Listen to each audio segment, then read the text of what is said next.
Welcome to Building Resiliency Through Devastation, presented by Superlife and Darin Olien.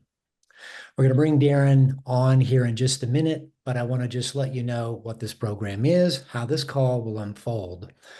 I'm Jeff Patterson. I'm a coach and advisor to the Superlife team, and Darin specifically and the team really wanted to reach out and create a call designed to support you right now at this very special time. Whether you're affected by the fires, whether you know someone who is, or perhaps you're around the globe dealing with something else, or just want a shot in the arm of inspiration and goodness.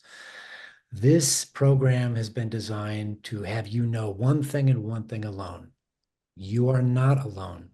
You are cared for, and there is support. You're going to meet a couple people on this call. First of all, Dr. Michael Gervais. You've probably seen him on the Finding Mastery podcast, which has been around for a long time. It is very inspiring. He's going to interview Darin. They're going to have an intimate conversation about the fires and really what Darin is going through. You may not know this. Darin lost his entire property to the fire about 7 years ago and is in the process of rebuilding it. And now he is fleeing from the area because fire threatens to take it once again. They will have an intimate conversation, and Dr. Michael is a master at pulling magic and inspiration out of a conversation. You will feel heard yourself as you witness this conversation. They'll extol some wisdom. And then you're going to meet a man named Jim Poole. Jim Poole is the CEO of NuCalm, and he is also a recognized leader in brain science. Jim's going to teach us about how the brain metabolizes change, trauma, and how it works and how you can let go of stress and anxiety through science-backed technology and tools. It's going to be eye-opening and it's going to be very special. Most importantly, this call is about you. So sit back, relax, know that you are not alone. And I want to bring on the man you came here for that you know, Darin. And Darin, go ahead and hop in, but I'm going to just say a few quick words. I've known Darin for about 25 years. I've seen him show up for people, and success has never touched it and changed it a bit. So I insisted, and we all insisted, that he was the perfect person to come out and share and try to help everyone dealing with not just the fires, but these times we live in.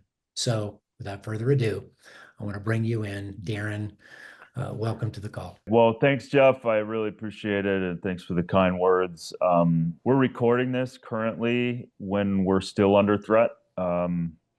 Thankfully, my property hasn't been affected yet, but we have Santa Ana winds and it's currently under threat. So this is an active situation, and I am still kind of torn between feeling the past, feeling the present of what's going on, and trying to step into some sort of place where people can potentially understand that I went through it too. Weirdly, on a world stage, strangely, I was out of the country, and I found out while filming. Even though I knew the fire started, I found out that during the filming, I lost everything. So I intimately understand that it is, and especially now, for anyone listening, it's impossible to metabolize everything that's going on right now. And shock certainly has got waves of intensity. I remember when it happened, and your brain can't process it. And I remember the producers even saying at the time, "Do you want to go home? We can stop right now. We can finish it on our own." And I said, "No, this is why I'm here, because of the challenges in the world." The thing that people may or may not know about me is I never set out to do a TV show just to do a TV show. there was some deep reason as to why I even wanted to do it, and show people doing great things around the world. It just so happens that Zach was inspired by it, and we did it. And the irony and the tragedy all at the same time is the earth scorched my house at the time that I was filming the very thing that I was trying to almost give light to, in terms of, we see a lot of things that aren't working. We see a lot of challenges in the world, and when they hit you directly, it changes every cell. It changes, for me, it changes every outlook. And so I just want to encourage people that it's necessary to be in shock, to have anger, to be confused, to be sad, to be confused, to be angry, in the sense that, how did this happen? And all of those things have waves and waves of maturation as you go. I remember when I was on the plane coming home, and many of you are feeling this right now, that you realize, when I was on the plane, I realized I had no bed to lay down on and no pillow to rest my head. And that hit me so hard, that those comforts of a home are no longer. And you may have people around you that absolutely do not know what to say. They don't know how to be there for you. And if any of those people are listening, I would say the best thing you can do is say you're sorry and you're there for them. The thing that I see today, and I felt intimately then, was truly the power of love and friendship and community. Without a doubt, that was the biggest obvious thing of this whole thing. I think that was the greatest medicine that I received, where friends, family, people that I may have not even talked to were there. And I want to stress again, that's happening now, and we're here for you.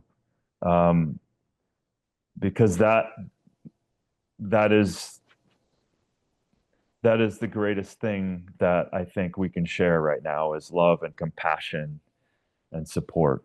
Even as I talk right now, I'm re-experiencing, and this whole thing, even though I've grieved for 8 years, I have gone through a lot of things and losing everything I owned. When this happened, call it PTSD, whatever verbiage you want to use, I definitely was feeling the memories, the experiences. I've never in my life felt the heartbreak for another person like I've felt during this time. The level of compassion that I have felt for other people, knowing that their lives and their homes, family and pets are changed forever. So when I tell you, I understand, I do.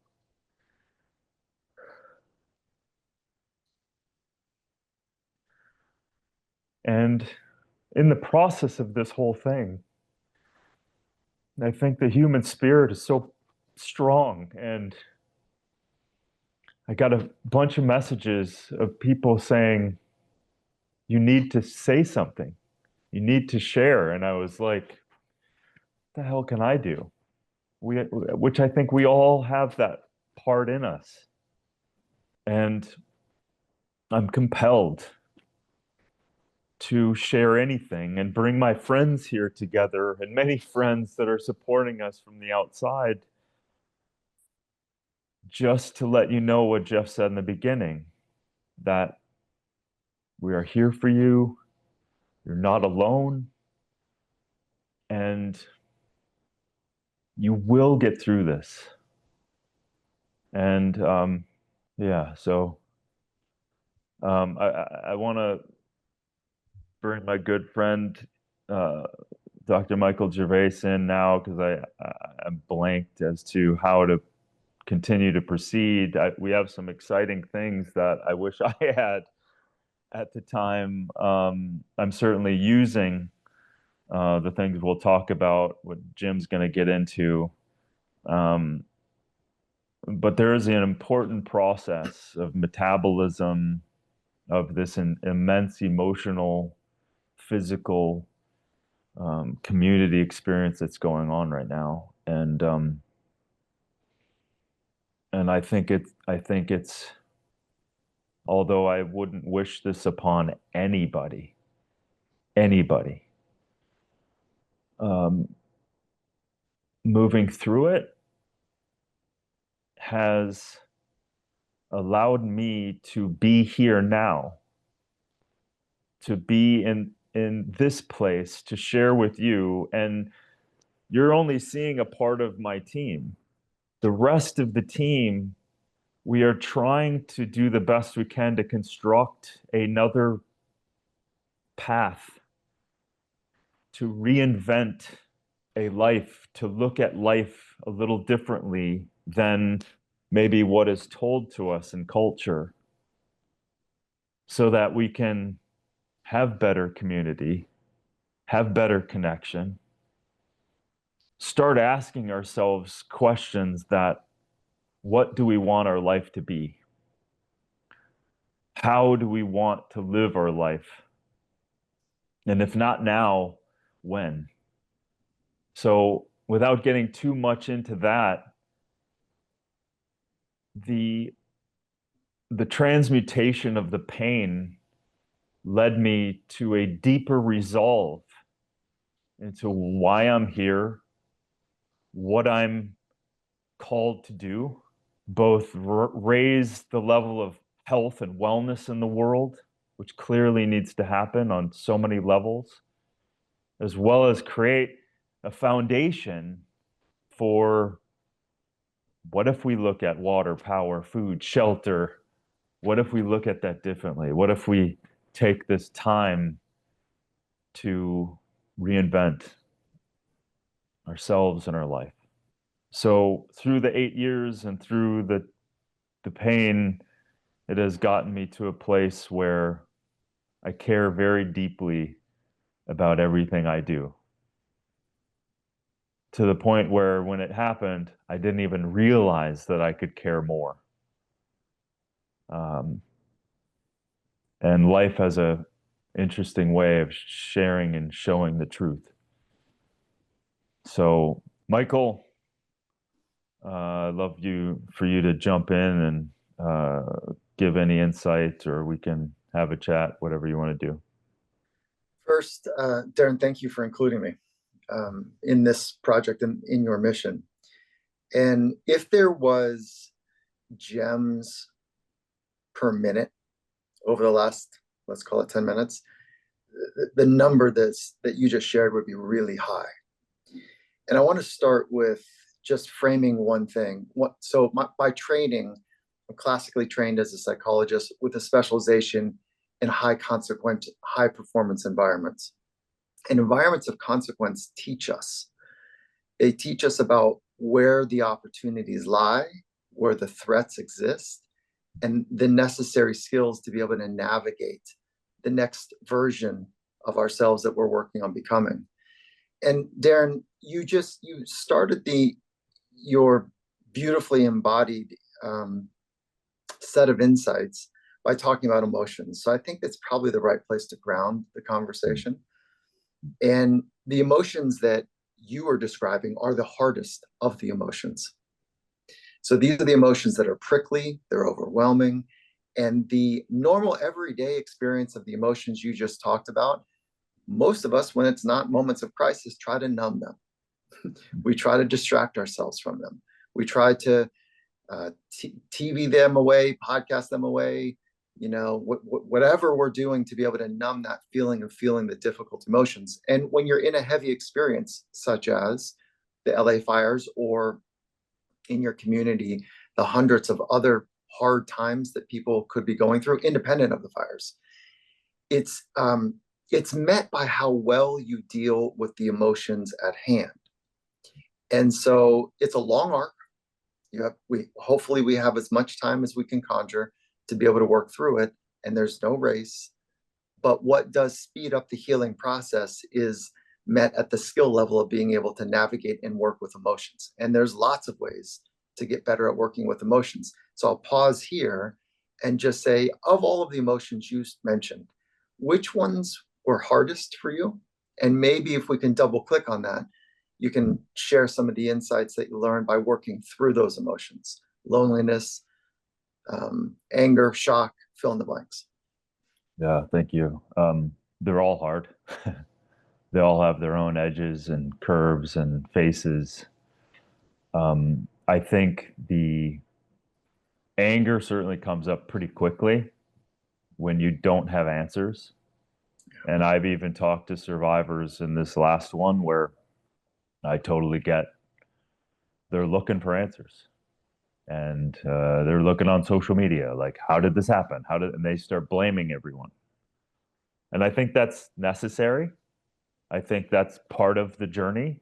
For me, it was a derelict power pole by the power company, Edison. And that was without dispute. So there was a thing that happened. And you can get certainly angry. And I was angry for a period of time. But I moved through it. But also, I think, Michael, I certainly, acknowledging over time, I certainly distracted it because I'm a doer. I'm a hard worker from the Midwest. As soon as I got back to my property, I chainsawed my way in and started working, jumping on a tractor, trying to clean up my place. Can you imagine trying to literally work through scooping up my house myself because I couldn't get crews down to the property that I own that were sufficient enough. So I just jumped on it myself. So the reason I say all that is I got to a point, it was about 6 a.m. on maybe the 4th, 5th, 6th day in a row of trying to clean up my life, literally. And I felt the squeezing of my chest, the collapsing of my mind, and the shortness of breath. And I have never experienced a panic attack before. And I could feel all of that happening. And I just started breathing through that. So I for sure had suppressed some of the anger, well, certainly some of the fear. The fear is tricky because I had it in my mind, I'm creating all these little pico universes of like, I'm going to get this done faster than everybody else. I'll prove them wrong. I'm going to do this. And then when you hit the wall of all of the hoops, some necessary, some bureaucratic, some very challenging, I went into fear, sadness, anger, and kind of cycled through all those things. What you're describing is exactly the hard part, is that when we're cycling through the difficult emotions and we're caught in that lane, it's hard to find relief. It's hard to find a sense of being okay. And the way that we describe it is like, where's the high ground? We all need high ground, a place to dry off and get out of the rapids of life. Yeah. And one of the things that I just want to offer is that there's a temptation right now for us to talk about a couple skills that might work for people to navigate the high stress environment. And I hope we do get to some of those skills. But if we go upstream just at least one level, what's happening is that there are the framing of life is being radically challenged. And that is one of the reasons that things become traumatic, is because it's ripping away the old framing and demanding a new framing, or it's squarely addressing something that maybe the most wise of us would say you were resting on something that was not very safe, which is grasping for material things. This idea that we want that we want our lives to be always safe, as opposed to being able to have the internal and external resources to navigate. And it's a very tricky, I don't want to be trite in any way or glib about the emotional current that people are in during this phase. But if we just go up one level for just a moment, as I'm suggesting, is that what we are talking about is suffering.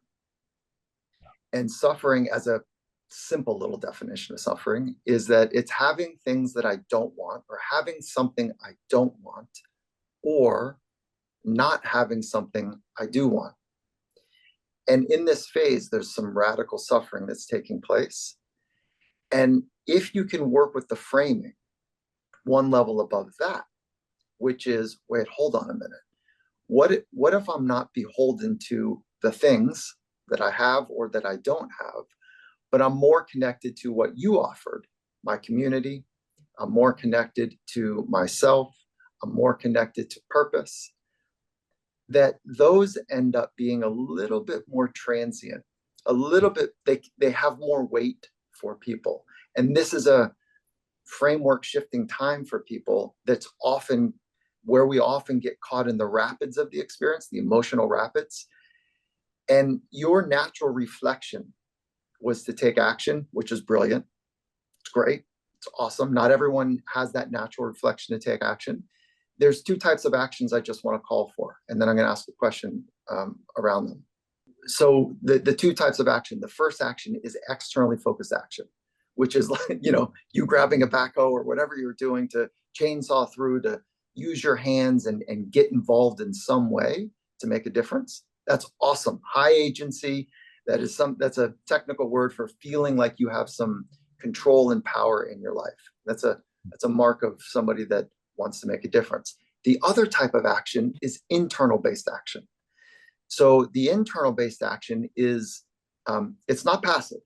This is examining and observing and getting to work with the emotions that you're feeling, not stuffing them away for the external actions, but spending time to sit with them in the quiet moments when you can.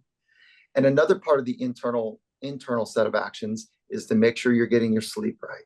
Make sure that you're hydrating properly. Make sure that you're taking care of your psychological inner world, your emotional inner world, and of course, your physiological inner world. So there's interactions and there's external actions.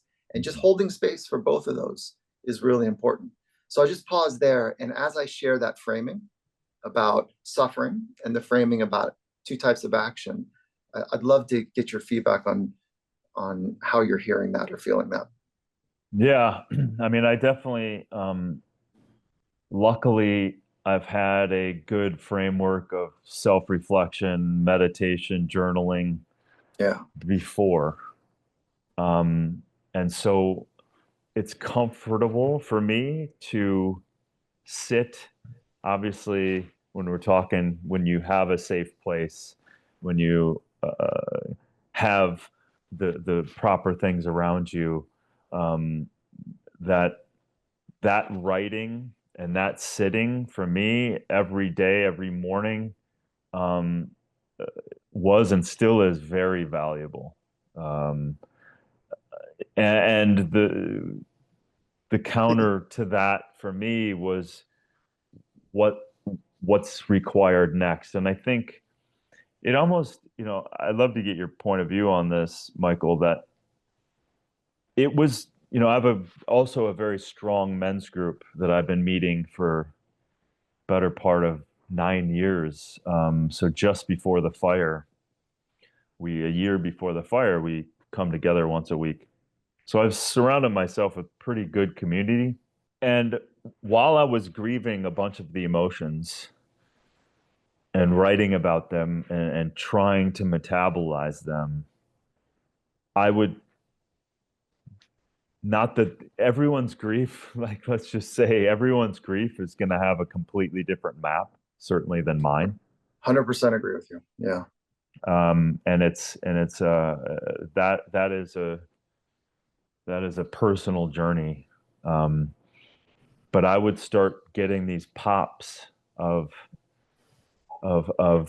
seeing through it and in being inspired. But to your point, the only way I would start to see through and be inspired by a future was because I was spending time alone and trying to understand all of the complexity of the emotions that I would have these. I was speaking to my men's group and I would go, I see a future of greater sovereignty in our lives and my life and another way of doing things, to the point where they got a little freaked out. They're like, how are you saying all this right now when this just happened? I'm not saying it happened within a day or week. That's not true.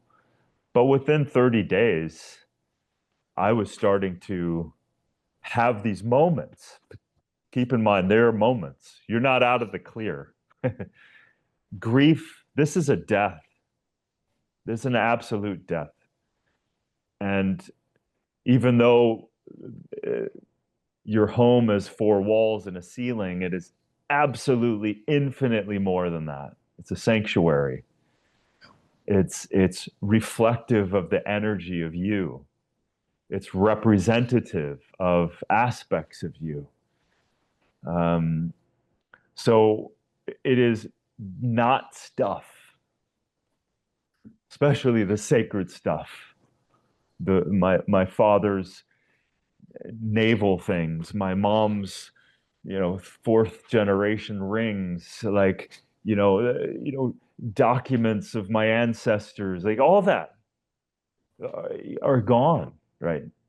And so those are reflective points, not the chair. Give a shit about the chair. So kind of going through all of that. I mean, I remember moments where I'd be having a conversation, I'd be like, oh, and that's gone. Oh, and that's gone. And so this cycle of grief continues. The fear, the confusion, the anger, the sadness, the unknowable cycles. And I believe through the sitting with, and you know this better than anybody, it is not an easy skill. Yeah, it's so hard. It's so hard because it's so hard. Yeah. It's so hard. And you're so raw. Yeah. Yeah, this is where, like, you having a community pays dividends. And part of the trauma oftentimes is we feel alone. And that's kind of the big trauma, is that we feel totally isolated and alone in the experience. Yeah. And that's why friends and colleagues and people that are in your community, it's really tricky here, because we don't know the right thing to say to somebody. But to your earliest point, which is be active, take initiative, reach out to them, say, hey, thinking about you, are you okay? And if somebody gives you some sort of signal that they're not, then you can take some action. And even if they don't give you the signal, because the shock phase, the denial phase, the anger phase, they might be holding in a lot, is figure out how to be in service of them. That is what compassion, the definition of compassion is feeling what another person's feeling and then being able to take action toward it. And so we're called on, for people in the community, to use our compassion. My fear is that we are numbed more than we think we are, and that's why we don't know what to say. And so if you did not lose your home, or a friend or somebody was traumatized during this experience, get quiet, feel what it would feel like to go through something. Or no, even better, feel the times that you felt alone, that you felt scared, that you felt overwhelmed, and then think through, what actions can I take, to be in service of others. And so and then I want to just, one last thing before we move off of kind of the more theoretical piece. There is no right and wrong way to do this. There's your path. And all of us have experienced trauma. And if we haven't, we will at some point. Like, we're not getting through this world without trauma.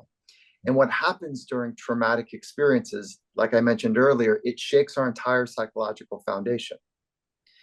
And then from that, we build a whole set of coping mechanisms. And some are adaptive and some are maladaptive. Some people are grabbing for the bottle. Some people are grabbing for the pen. Some people are looking for their people. Like, there's maladaptive and adaptive. I've got plenty maladaptive ways from my earlier traumas in my life. And if somebody's going through a trauma right now, the opportunity, and I say that with as much empathy as I can muster, the opportunity is to re-examine how you want to become the best version of you through this process, the 9-year process that you're talking through, or the 30 days, or whatever this process is. There's the opportunity. And to re-examine, that is, I don't know, it's a forcing function for something quite remarkable, which you've done. You are the emblem for that, Darin. And then last note is that the way that you and your community of people, Darin, are working through this fire trauma, or the loss, the complicated grief, as it's known in our community, is that you're pulling forward likely all of the adaptations you've made from the earlier traumas in your life. Some of those are going to serve you really well, like grabbing a chainsaw and taking action and wanting to have a community of people, for you specifically, Darin. And some are not going to serve us well. And so re-examining again one more time, what are the ones that I want to pull forward? They're going to really help me and other people in my community heal and to be healthy during that healing process. And so, I just want to add that one more framing. There is an opportunity embedded in this. Darin, you are a beacon of hope for embodied action, compassion, a better future. And so, and I hope that somebody's not going, well, shit, I don't have what Darin has. I'm a mess right now. Yeah. And that's okay too. Like, we all can relate to that. Yeah. And that's absolutely true. They are a mess. I was a mess. And that part of feeling that immensity is necessary.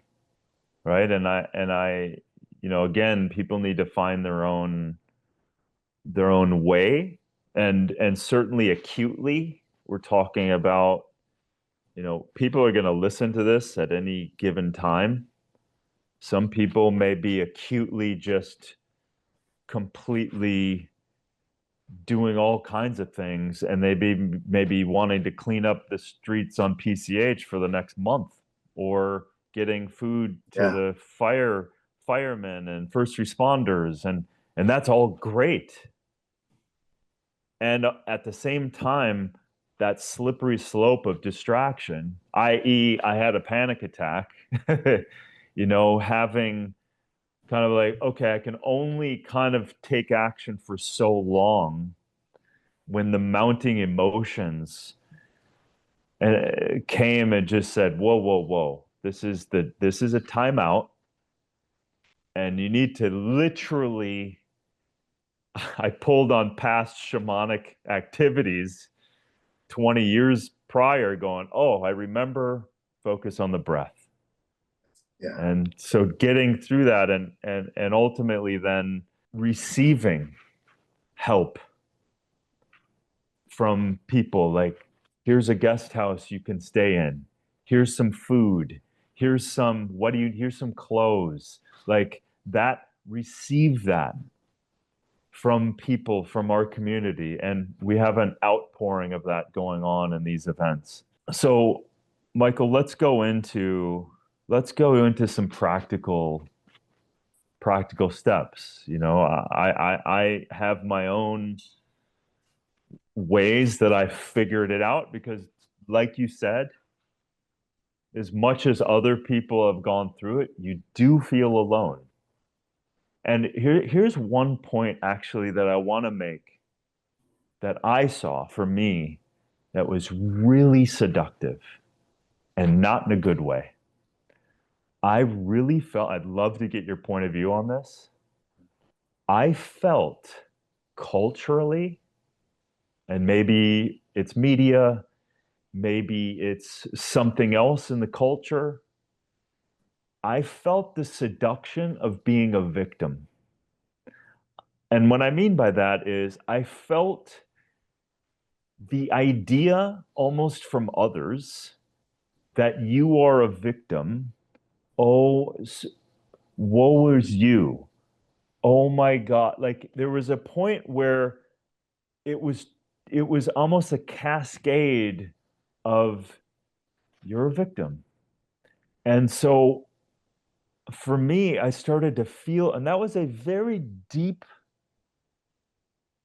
conscious thought that I'm like, no, I am not going to slide down that slope.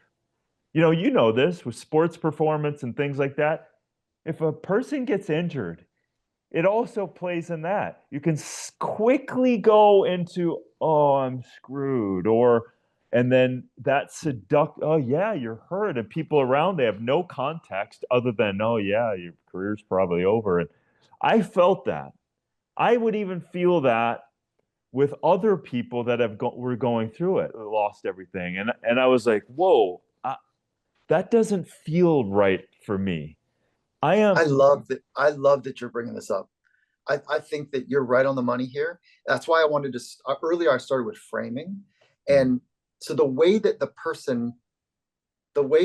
I and you and we frame something materially matters. And if you're framing it like the seduction of being a victim and being taken care of feels electric in some way, that's there's a difference between being vulnerable and open for healing and sliding into what an overly aggressive narrative of who you must be. Wow, I'm so sad for you. Actually, Right. you might not be in that frame. Right. Are you okay? You might actually, if you've been framing life's adjustments and adversities very healthily for a long time in your life, this is just, it's another thing. Maybe you're in that place. I don't know how I would be. I haven't lost my home like you. So we don't know what another person's experience is. And so I love that you brought it up. There's a fundamental difference in this framing. I'm going to stay with athletics in a minute. An injured athlete versus an athlete with an injury, right? So the ones that say I'm an injured athlete, that's kind of the more the victim identity collapsing. We call it identity foreclosure. And if your identity is wrapped around fill in the blanks and those things are ripped away from you, now your full identity is exposed of being quite fragile. If it's marked in the athletic world by just this is just something I do. I've got a multi-dimensional part of me, and this one thing is now not working the way I hoped it would. Okay, I'm going to deal with that. It's a very different injury cycle for athletes. Yeah. So the framing really matters, and I want to be super careful. This is where psychology tradition. I'm going to say something about my field here. I'm classically trained. Traditionally, psychologists will maybe over dramatize and look for the thing that is not maybe even present. And so that's helping somebody become a professional patient is a disaster of an approach. And so I'm going to speak now to the friends, right? In the community of people that have maybe lost a home or possessions, is ask, how are you? And without any assumptions. And then just feel your way through that conversation. They might want to stay light. They might want to say, not okay today. And then you can follow on quite quickly with like, how can I be there for you? And some people, there's 3 responses that people will gravitate to, and you'll listen as you ask this first question. The first response is that they're saying, fuck, I just want you to come into this cave with me and just sit. The second is, you know what? Just you asking, you sitting at the cave door and just asking, and me knowing that you're outside the cave door while I'm in the dark, lonely, cold cave, that matters. Thank you. And the third response is like, you know what? You're kind of bugging me, and I just need time in here by myself. So when you ask, how can I help you? They'll likely fall into one of those 3 buckets. I don't know where you were in them. And there's different stages and cycles of where you might have been. But then when you ask the question, be there in service of one of those three, and they'll tell you. Say, I appreciate you asking. You say, awesome. Are you hungry? You know what? I'm starving. Great. Hey, you know what? I noticed that, there's this other group that is really in need of some service right now. I'm going to go over there. Do you want to go with me? Oh my God, that'd be great. So you can offer some suggestions to the person, once you ask the question, you have a sense of what are the three kind of responses, one of three responses that they're in. That's really helpful. Thank you for articulating some of these senses that I have. And it's interesting, Michael, that this shows up not only in athletes, not only in these situations, but it also shows up when people are identified to a diagnosis. Yeah. Right. It's very pervasive, and I don't know, just who I am and my upbringing and what I've got. As soon as I feel like I don't have power to change, I run the other way, because I believe in that kind of innate sovereign power that we have within us, right? Call it a little elf within me that's like, don't tell me I'm sad. I feel so sad for you. I feel so bad for you. Like, oh my God. The response you're going to get from me is, bink, I don't want that around. Yeah. I don't want that in my field. But people listening and offering and just saying, I'm here for you, I love you. Oh my God, the medicine of that. I'm here for you, I love you. What do you need? Yeah. The power. Anyone listening who doesn't know what to do, any one of those questions is a gift, because it's a shared energy, to your point, that is not a Debbie Downer, that it's not a presumptive bummer of an idea. Because and this might be too soon, but two events in my life were the hardest. This was one, losing everything and losing my father. Yeah. I'm closer to my father today. My dad was, he suffered a lot. He was an alcoholic. I can feel him. As weird as this sounds, I literally was having a conversation with him yesterday. I felt him so strong. Because my dad, he was a tenured professor. He was a counselor. He was an empathetic, like, juggernaut that had his own issues kind of being in the world with those kind of skills. But without him being here, I could feel that. So it's so important for people to, as you're navigating this right now, to have boundaries, to be selective. Yeah. If you are not getting support, if you're not getting support Yeah. with those people, find people, because there's so much love right now, and people are here and they're showing up. Yeah. And that's a beautiful thing in humanity. That's really cool. And the thing that you're hinting on is that we all want to grow. We all want a great life, and that requires change. Yeah. And change is challenging, right? Because it's disruptive to so much. And in that change, we're talking about the change of emotions from minute 1 to minute 3 to minute 33. Like, as you start your day, there's lots of emotions that are taking place. And to be in service of another person, you just ask about the state that they're in right now, and not assume anything other than that. And for the person going through something heavy, is know that your emotions are going to be very fluid and a little bit noisier or louder than they were, let's call it, pre-event. And so when they're noisy and loud, what do you do with all of the emotions? And I'm going to go back to like external work and internal work. And part of the internal work, this could be external work in some ways, is to find high ground, a place to dry off. Maybe it's meditation. Maybe it's breathing. Maybe, fill in the blanks. of all the things that you can do to nurture, to take care of yourself, if you're fortunate enough to be in a hotel room or in a friend's room, that's provided space, a warm bath has been around for thousands of years. Mm.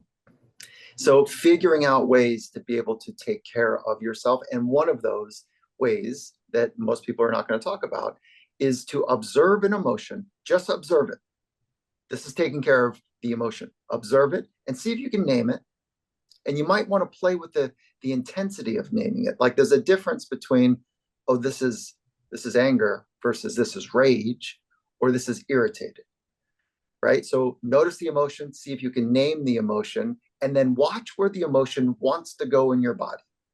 If you did those three things, what we know from research is that they begin to, the emotion itself begins to dissipate. It loses some of the intensity that it once had. So instead of trying to stuff it away, and I say this with an asterisk, sometimes there's not the luxury to deal with the emotion because it won't allow you to take the action you need to take. And I'm speaking from working in some of the most consequential environments on the planet. There's a time and place to be able to work well with emotions. I'm talking about when emotion comes up and you've got this opportunity to observe it, see if you can name it with the right intensity. And it's okay if you're not accurate, that's fine. Sometimes a blunt instrument is still an instrument.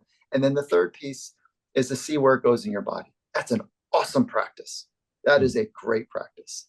I'm going to say it again: breathing, hydration, warm baths, conversations with people, laughing with people, going deeper with people, observing your emotions. And we could go on and on and on. There's great tools that people can use as well. Yeah, it reminds me of moments.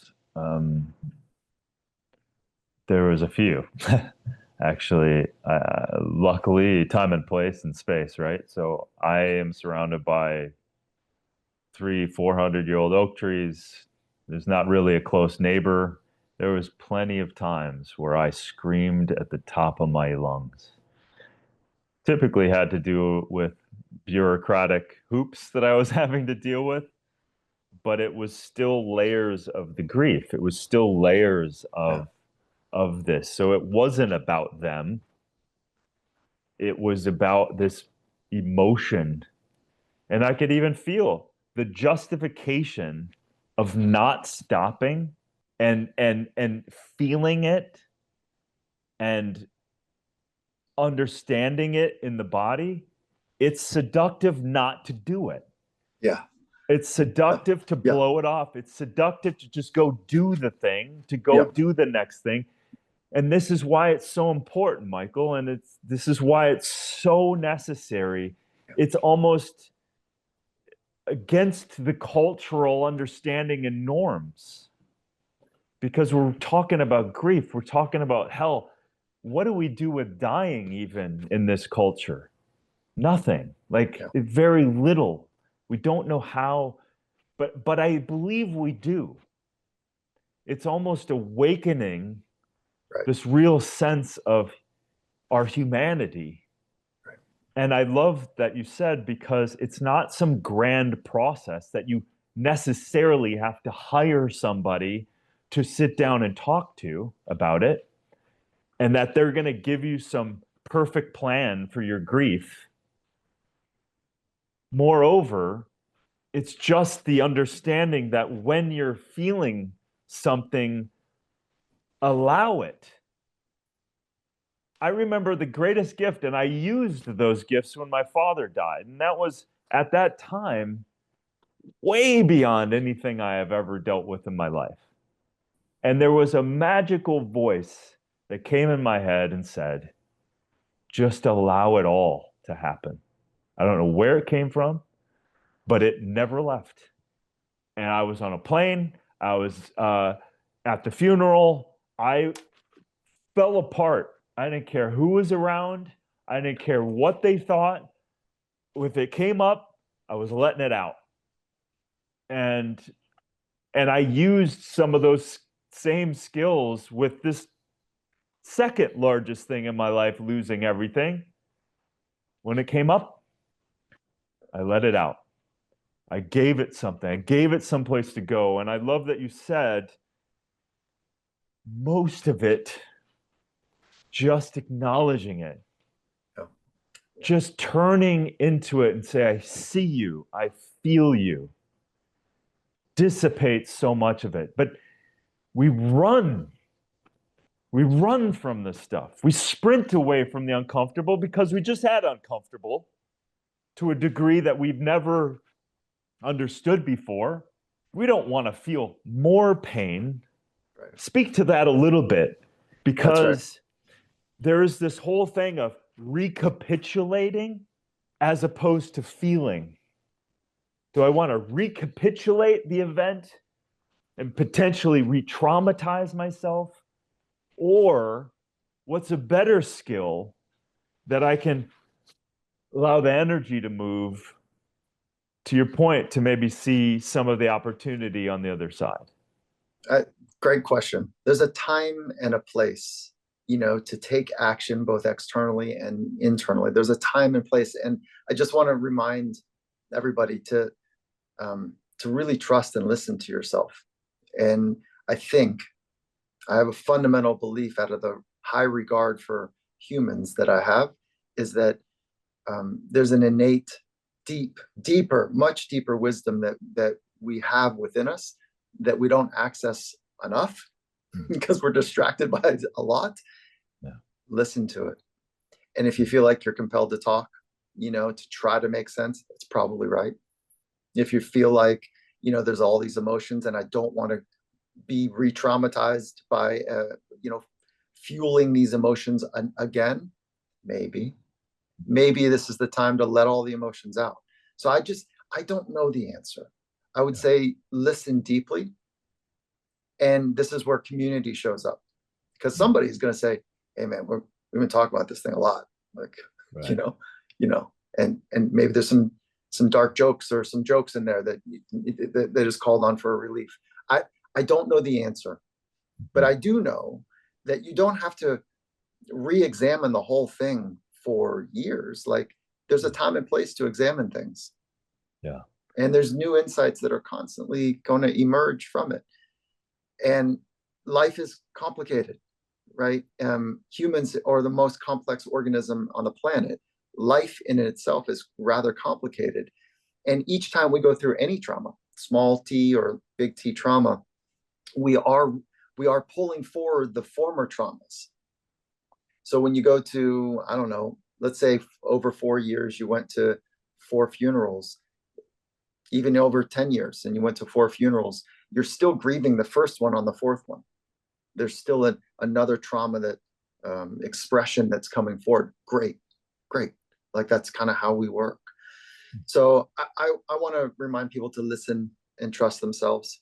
And if they don't feel like they can trust themselves, get with people that they do trust. Amen to that. Yeah.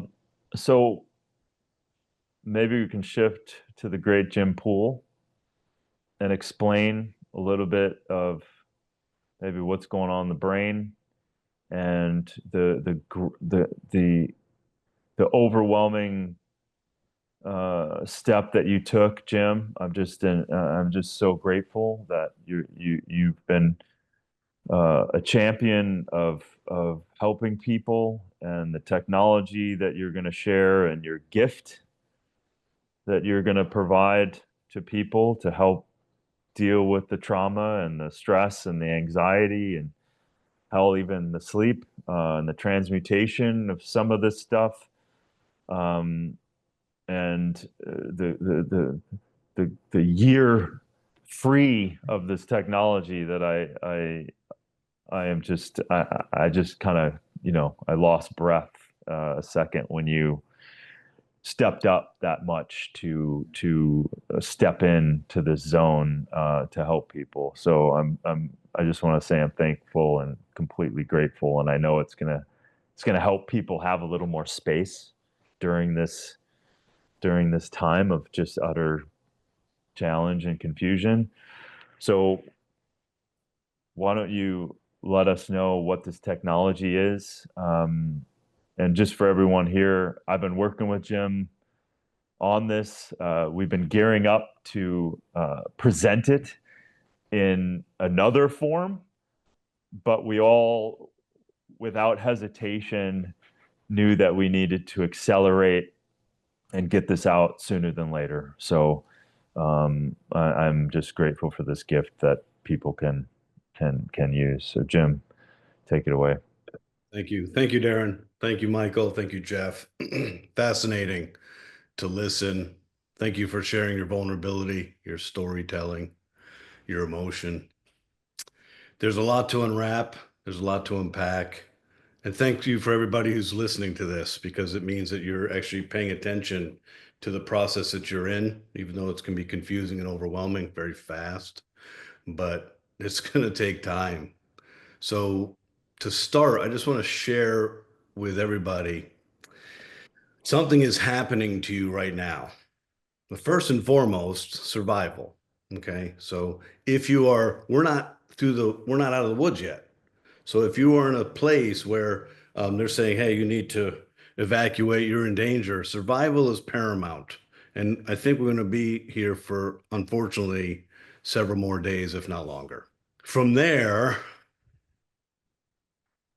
your survival instinct is asking a lot of all of your resources, emotional resources, cortisol, adrenaline, catecholamines. You're in this state, and we've been here before. This is not the first time that your body and your current circumstances have asked a lot of you to step up your game and do this long endurance path. And it's not a sprint. It never is. And unfortunately, when we're done with these sprints that turn into marathons, we invariably get sick. That tells you that as a resilient human life force, our goal is self-preservation and survival. So please, that is paramount to all that we're doing. From there, I want you to be aware that things are happening behind your eyes you are not going to be aware of. There is scar tissue and there's damage happening to the physiology of your brain based on all the resources that are being pulled to the surface to say, hey, we got to get through this. But this is not going to be quick, is it, Darin? This process is not quick. So you spent 7 or 8 days, you were filled with adrenaline, you were filled with, I'm going to do this, and autonomy and courage and inspiration. And then on day 8, out of nowhere, you had a panic attack. So here's the key. Pay attention to this. You must find some peace of mind in your day, and you must find sleep at night, because those are the two pivotal elements today that can slow down the scar tissue and the neuronal circuitry that's shifting in your brain that creates the post-traumatic stress. It sounds easy. It's not. When you're in survival mode, or you're worrying about your kids or your mom or your dad or your partner, and all this is around you, they're so overwhelming. You must find time and space for peace today and sleep tonight. And if you do that, we guarantee you will slow down the negative consequence of all of that's happening to you right now. So my first thought is take a breath. Just take a breath. Couple seconds in your nose, hold for a couple seconds, exhale, take another breath. It is so hard when our fight or flight and our amygdala and all the things around us are bringing our frequency so fast. I don't have time to take a breath, Jim. I don't have time. You must make the time to do that, because just taking that breath, the key to survival, the key to longevity, the key to resilience is oxygen. But you don't get oxygen when you're in a high state of frequency and your brain's going really fast and you're in a high stress response. It doesn't exist there. So this is all related to our brain frequency, our physiology, and trying to just figure out, what do I need? You need to survive, first and foremost. You need water, you need sleep, you need peace of mind, you need nutrients. From there, everything else will fall into play. You are going to get through this. This will be a chapter in your life. And I hope it's a chapter that's short.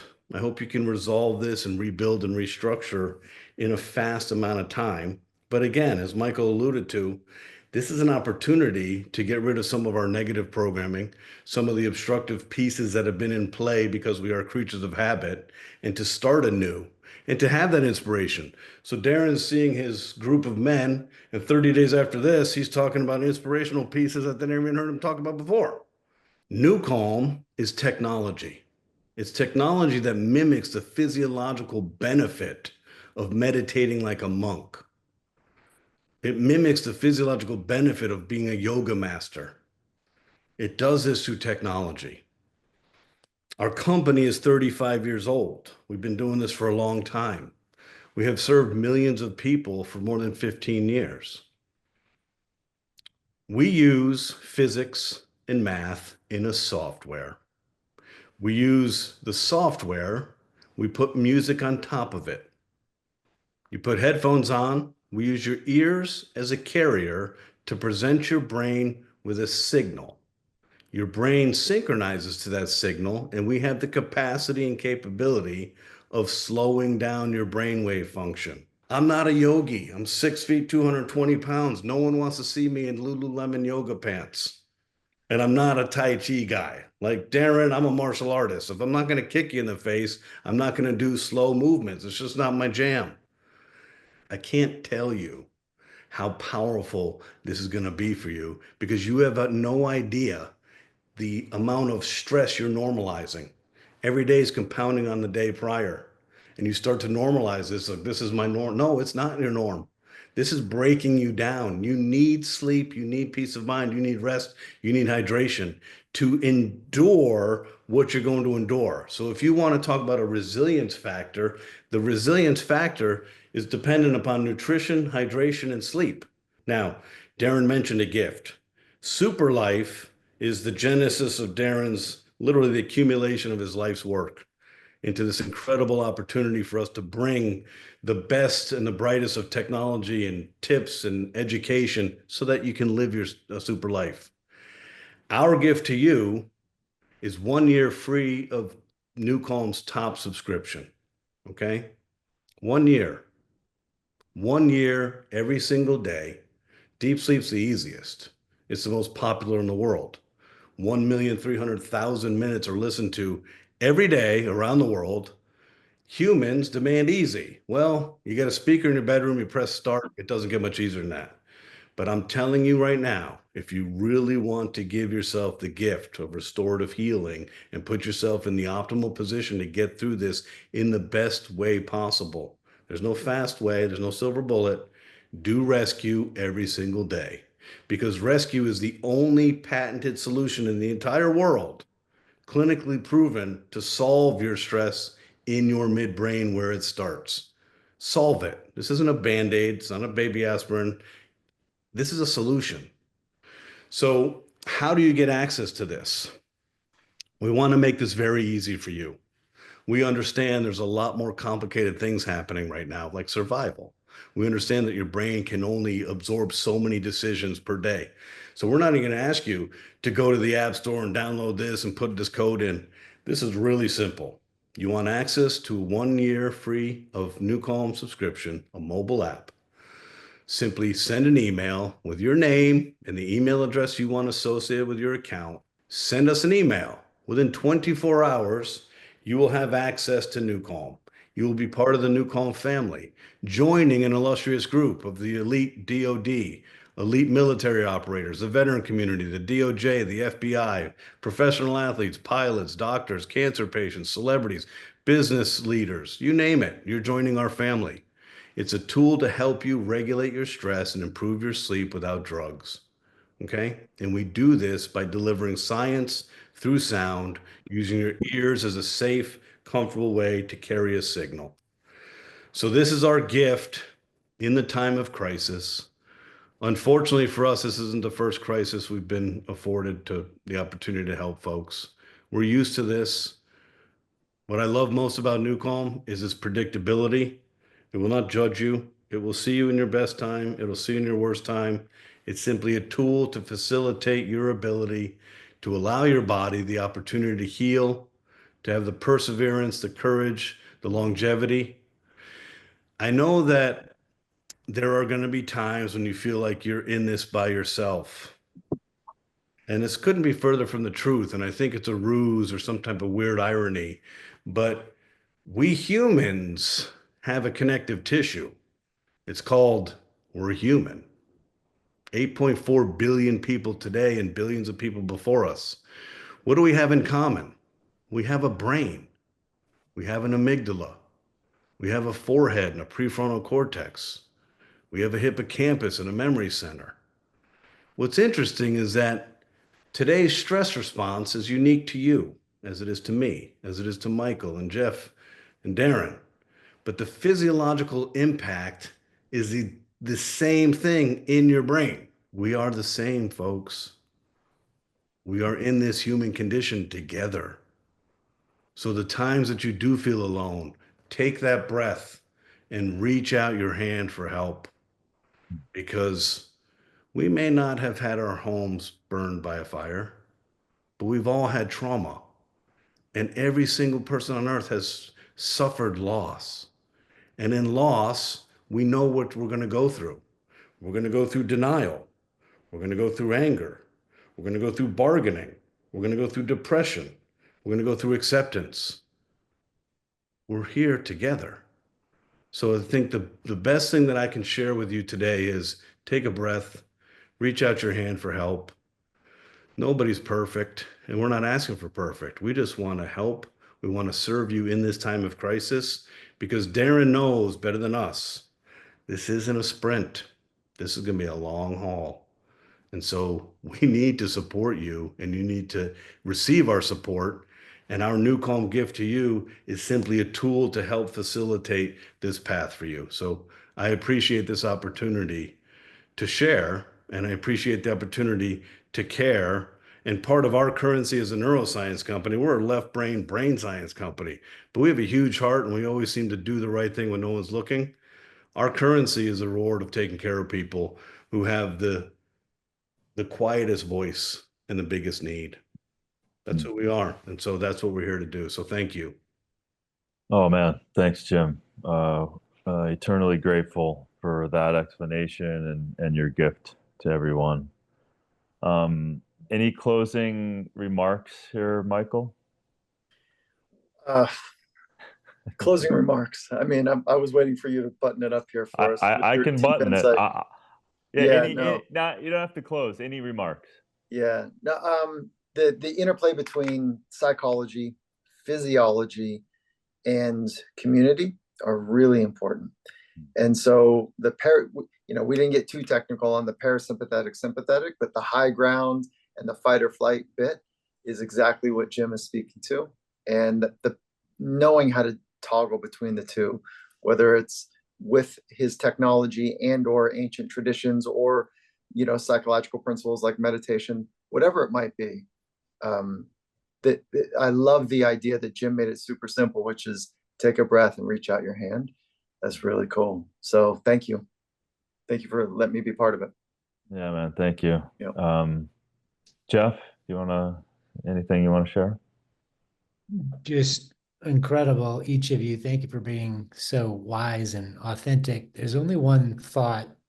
There's so many nuggets in this call, but the one thing I'm struck with, and to everyone listening, it's like sometimes it feels like life is designed to bring us to our human knees, to realize that deeper wisdom that Dr. Michael talked about, that deeper intelligence, that deeper wisdom.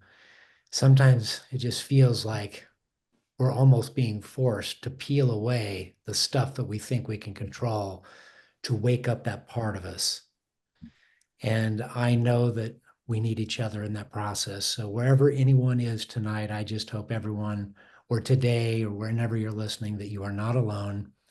And may we all realize that deeper power in us. Appreciate each of you. And thank you for letting me be a part of it too, Darin.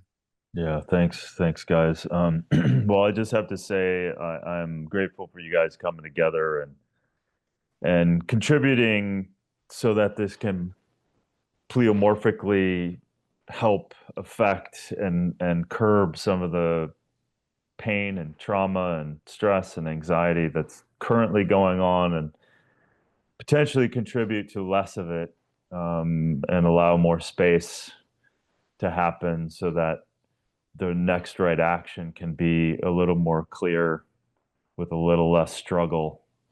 And, again, my super life mission is not a brand. It's an embodiment of building upon pain and suffering, with the extrusion of wisdom along the way to the best of my ability, and the magnetic gathering together of people like you and others who want to contribute to paving a path forward and potentially challenging the path that seems to be laid out for us in our modern day world, and challenging it enough so that we can maybe ask some questions in there, and reinvent the path and reinvent our lives. And that's what Super Life's all about. So on behalf of what Super Life means to me, on behalf of all of you and everyone listening, we're with you. We feel you. And you are not alone. And please take today and let that in, and let that be a gift to your process. And I'm grateful. Thank you.